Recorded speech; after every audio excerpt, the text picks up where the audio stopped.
Hey guys, how's it going? This is Nate Walker, the writer and director of Till I Rot, coming at you with a long overdue update. It's been a full year since we filmed the initial round of principal photography at the farmhouse in New Hampshire, and I've been sort of spinning my wheels trying to raise funds for the rest of the movie. I've reached out to private investors. I think maybe the subject matter is a bit too dark for them. And I've tried writing grants, a lot of grants, which is fun, a ton of fun. And then also, I've done sort of weird off-kilter things like, going to private universities and, contacting their psychology departments and trying to kind of leverage the fact that the movie deals with components of mental health and see like, hey, maybe we can get some grant and aid from that aspect. And as many of you know, grant and aid has been cut substantially. So that's kind of no longer a viable option. Till I Rot was supposed to be 3 distinct acts, okay? Act 1 takes place in an attic apartment. It's a cold open, and it's this sort of weird liminal space where 2 of the main characters are having a very strange interaction based on sort of this dreamlike logic.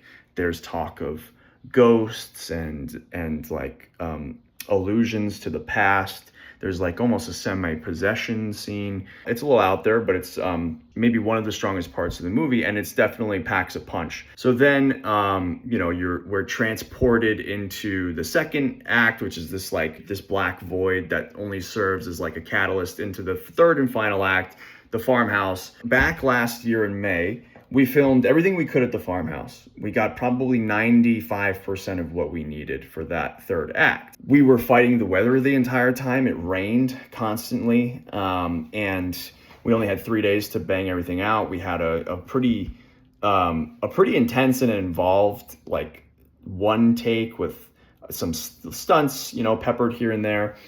We had a child actor. I basically did all of the things that you're not supposed to do to make your life easier as a director. I invested a lot of my own money into the first round of filming.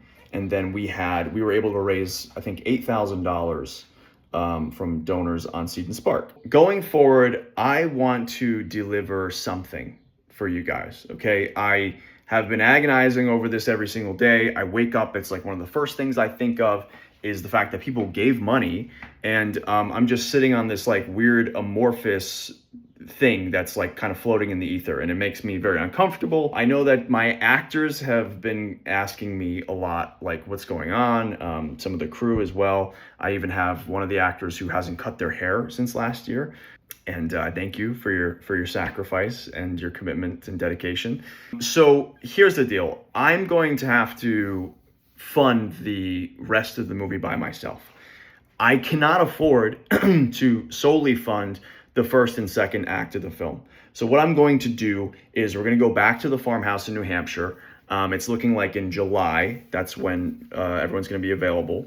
And we're going to film the 3 scenes that we need left, that we have left to make it a full self-contained short film. It would be about 15 minutes long. And then I'm going to release it on YouTube for everyone to see around September, October. I think that would be good that time of year, like spooky season, I think it would time out nicely. It would hit differently. So that's kind of the plan going forward. And then we're going to fulfill the donor incentives, t-shirts, whatever. And everyone's going to also get a copy of the script. I've also toyed around with perhaps doing a motion graphic kind of thing with the film storyboards. That's dependent on whether or not the actors even want to be attached to the movie anymore. It's been a long road, and I understand if they want to get on to bigger and better things.